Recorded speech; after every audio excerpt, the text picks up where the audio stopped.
Dear students, welcome to Learner's World. In this video, I'm going to talk about how AI will shape humanity's future by Yuval Noah Harari, FIUGP Semester 4 BSc Commerce and Management under Calicut University. Summary of how AI will shape humanity's future. എങ്ങനെയാണ് A I artificial intelligence മനുഷ്യരുടെ ഭാവിനെ എങ്ങനെയാണ് നിർണ്ണയിക്കുന്നത്? This chapter presents an interview between historian Yuval Noah Harari and TV host Stephen Colbert about the fast growth of artificial intelligence and its impact on human life. അപ്പോൾ ഇതൊരു interview ആണ്.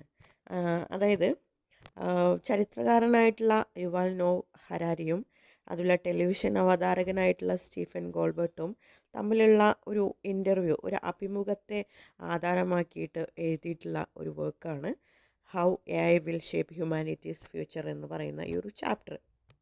അപ്പോൾ ഇതിൽ എങ്ങനെയാണ് artificial intelligence, അതായത് കൃത്രിമ ബുദ്ധി, അതായത് എ ഐ എങ്ങനെയാണ് മനുഷ്യ ജീവിതത്തെ എങ്ങനെയാണ് ബാധിക്കുന്നത് എന്നതാണ് ഇതിലെ പ്രധാന ഒരു ആശയം എന്ന് പറയുന്നത്. Harari explains that for the first time in history, humans cannot clearly predict what the world will look like in the next 20 years. അപ്പോൾ ഇതിൽ ഹരാരി ഇതിൽ വിശദീകരിക്കുന്നുണ്ട്. അതായത് സാങ്കേതിക വിദ്യ എന്ന് പറയുന്നത് വളരെ വേഗത്തിൽ വളർന്നുകൊണ്ടിരിക്കുകയാണ്. അപ്പോൾ അടുത്ത 20 വർഷങ്ങൾക്കുള്ളിൽ ലോകം എങ്ങനെ ഇരിക്കും എന്ന് മനുഷ്യർക്ക് വ്യക്തമായിട്ട് പ്രവചിക്കാൻ കഴിയില്ല എന്ന് ഹരാരി പറയുന്നുണ്ട്. Technology is changing faster than ever before. അതായത് ടെക്നോളജി, സാങ്കേതികവിദ്യ എന്ന് പറയുന്നത് ദിനം പ്രതി വളർന്നുകൊണ്ടേയിരിക്കുകയാണ്. Harari says that earlier technologies like the printing press or television only spread human ideas. അപ്പോൾ അദ്ദേഹം പറയുന്നുണ്ട്, അതായത് ആദ്യകാലത്തുള്ള സാങ്കേതിക വിദ്യയിൽപ്പെട്ടിട്ടുള്ളതായിരുന്നു പ്രിൻറ്റിംഗ് പ്രസ്, അതുപോലെ അതായത് അച്ചടി യന്ത്രം, അതുപോലെ ടെലിവിഷൻ. ഇതൊക്കെ മനുഷ്യരുടെ ആശയങ്ങൾ പ്രചരിപ്പിക്കാൻ മാത്രമാണ് അന്ന് സഹായിച്ചിട്ടുണ്ടായിരുന്നത്. But A I is different because it can create new ideas and make decisions on its own. പക്ഷേ എ ഐ, ഇന്നത്തെ ആർട്ടിഫിഷ്യൽ ഇൻ്റലിജൻസ് എന്ന് പറയുന്നത് അന്നത്തെ കാലത്തെ പ്രിൻറ്റിംഗ് പ്രസ്സും ടെലിവിഷനിൽ നിന്നും ഒരുപാട് ദൂരെയാണ്, ഒരുപാട് ഡിഫറൻസസ് ഉണ്ട്. എ ഐക്ക് സ്വന്തമായിട്ട് ആശയങ്ങൾ ഉണ്ടാക്കാനും അതുപോലെ പുതിയ ആശയങ്ങൾ ക്രിയേറ്റ് ചെയ്യാനൊക്കെ എഐക്ക് കഴിയുമെന്നാണ് പറയുന്നത്. This makes A I very powerful and also dangerous if not used careful. അതായത് ഇതൊക്കെ എ ഐ, ആർട്ടിഫിഷ്യൽ ഇൻ്റലിജൻസ് എന്ന് പറയുന്നത് സ്വയം തീരുമാനങ്ങൾ എടുക്കാനും പുതിയ ആശയങ്ങൾ സൃഷ്ടിക്കാനും ഒക്കെ കഴിവുള്ള ഒന്നാണ് കമ്പാരിറ്റീവ്ലി നമ്മൾ ഓൾഡ് ടെക്നോളജിക്ക് എടുത്ത് കഴിഞ്ഞാൽ. പക്ഷേ ഇതിനെ വളരെ വളരെ ശക്തമായിട്ടുള്ള ഒരു ടെക്നോളജിയാണ്. അതുകൊണ്ട് തന്നെ അപകടകാരിയാണ്. നല്ല രീതിയിൽ ഇതിനെ ഉപയോഗിച്ചിട്ടില്ലെങ്കിൽ അപകടകാരിയാണ്. Giving too much power to machines that humans do not fully understand can cause serious problems. അതായത് എ ഐ എന്ന് പറയുന്നത് വളരെ ശക്തമായിട്ടുള്ള ഒരു ടെക്നോളജിയാണ്, അതേസമയം അപകടകരവുമാണ്. മനുഷ്യർ പൂർണ്ണമായിട്ട് അതിനെ മനസ്സിലാക്കാതെ ഓരോ കാര്യങ്ങൾ ചെയ്താൽ, അതിന് പൂർണ്ണമായിട്ടുള്ള ഒരു കൺട്രോൾ നൽകിക്കൊണ്ട് എ ഐ കംപ്ലീറ്റ്ലി കൺട്രോൾ ചെയ്യുന്ന തരത്തിലാക്കിയാൽ അതൊരു ഗുരുതരമായിട്ടുള്ള പ്രശ്നങ്ങളിലേക്ക് പോവാം. അപ്പോൾ നല്ല രീതിയിൽ കെയർഫുള്ളായിട്ട് എ ഐനെ കൈകാര്യം ചെയ്യണം എന്നാണ് പറയുന്നത്. When Stephen asks what children should learn in the future, Harari replies that the most important skill is learning how to deal with AI and constant change. അപ്പോൾ സ്റ്റീഫൻ ഒരു ചോദ്യം ചോദിക്കുന്നുണ്ട് ഹരാരിനോട്, അതായത് ഭാവിയിൽ കുട്ടികൾ എന്താണ് പഠിക്കേണ്ടത് എന്ന് ചോദിക്കുന്നുണ്ട്. അതിന് ഹരാരി കൊടുക്കുന്ന മറുപടി എന്താ വെച്ചാൽ എ ഐൻ്റെ കഴിവുകൾ പഠിക്കുക, എ ഐൻ്റെ സ്കില്ലുകൾ, എ ഐയിൽ വരുന്ന തുടർച്ചയായിട്ടുള്ള മാറ്റങ്ങളെയും അതിനെ നേരിടാനൊക്കെ പഠിക്കുക എന്നതാണ് ഏറ്റവും പ്രധാനപ്പെട്ട കഴിവെന്ന് പറയുന്നുണ്ട്.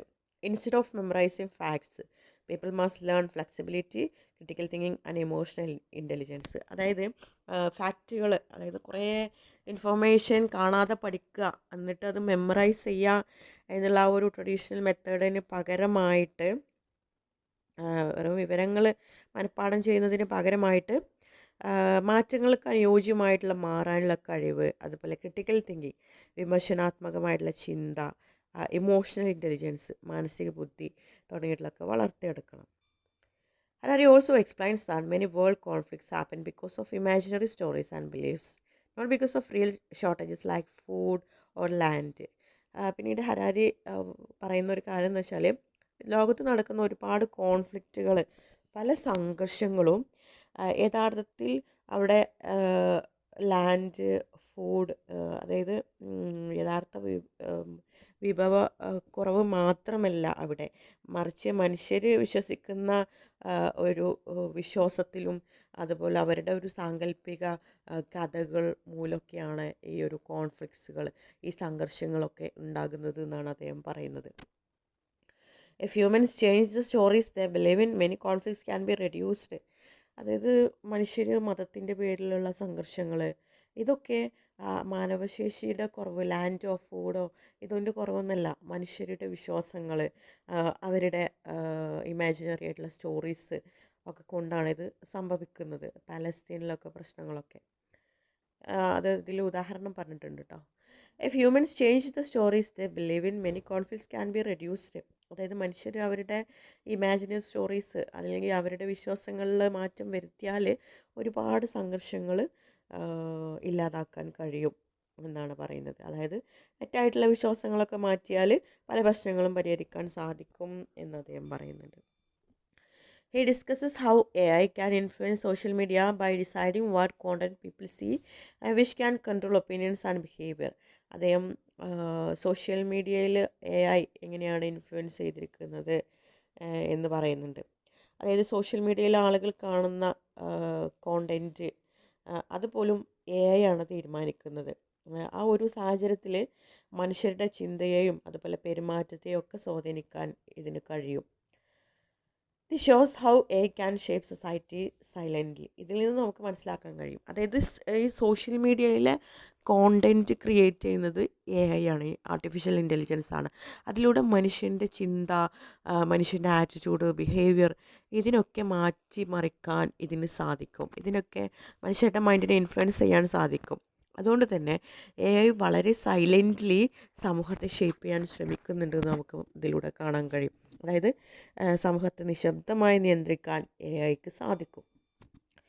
Finally, Harari warns that while AI can help solve global problems like climate change and disease, it can also increase surveillance and reduce human freedom if misused. അവസാനമായിട്ട് ഹരാരി നമ്മളെ വാൺ ചെയ്യുന്നുണ്ട്. നമുക്ക് നൽകുന്ന ഒരു വാണിംഗ് എന്താണെന്ന് വെച്ചാൽ കാലാവസ്ഥ വ്യതിയാനം, അതുപോലെ രോഗങ്ങൾ പോലുള്ള ഇങ്ങനെയുള്ള പ്രശ്നങ്ങൾ, ഗ്ലോബൽ പ്രോബ്ലംസ് ഒക്കെ ഈ AIക്ക് പരിഹരിക്കാൻ കഴിയുമെങ്കിലും ഇതിനെ തെറ്റായിട്ട് ഉപയോഗിച്ചാൽ മനുഷ്യ സ്വാതന്ത്ര്യം തന്നെ കുറയാൻ ഉള്ള ഒരു സാധ്യതയുണ്ട് എന്ന് ഹരാരി നമുക്ക് വാണിംഗ് നൽകുന്നുണ്ട്. AI ആർട്ടിഫിഷ്യൽ ഇൻ്റലിജൻസ് എന്ന് പറയുന്നത് ഒരുപാട് global problems, climate problems, diseases ഇതിനൊക്കെ ഒരു പരിഹാരം കണ്ടെത്താൻ കഴിയുമെങ്കിലും അമിതമായിട്ട് നമ്മളിതിനെ ഇൻഫ്ലുവൻസ് ചെയ്ത് കഴിഞ്ഞാൽ, അമിതമായിട്ട് ഇതിനെ സ്വാധീനിച്ച് കഴിഞ്ഞാൽ, കംപ്ലീറ്റ് കൺട്രോൾ, നമ്മളിലുള്ള കൺട്രോൾ കൊടുത്തു കഴിഞ്ഞാൽ മനുഷ്യരുടെ ആ ഒരു ഹ്യൂമൻ ഫ്രീഡം, സ്വാതന്ത്ര്യത്തെ തന്നെ ഇല്ലാതാക്കാൻ ഇതിന് കഴിയുമെന്നാണ് പറയുന്നത്. Therefore, human must use AI responsibly and ethically to create a fair and safe future. അതുകൊണ്ട് തന്നെ AI വളരെ ഉത്തരവാദിത്തോട് കൂടിയിട്ടും ധാർമ്മികതയോട് കൂടിയിട്ടൊക്കെ ഇതിനെ ഉപയോഗിക്കണം.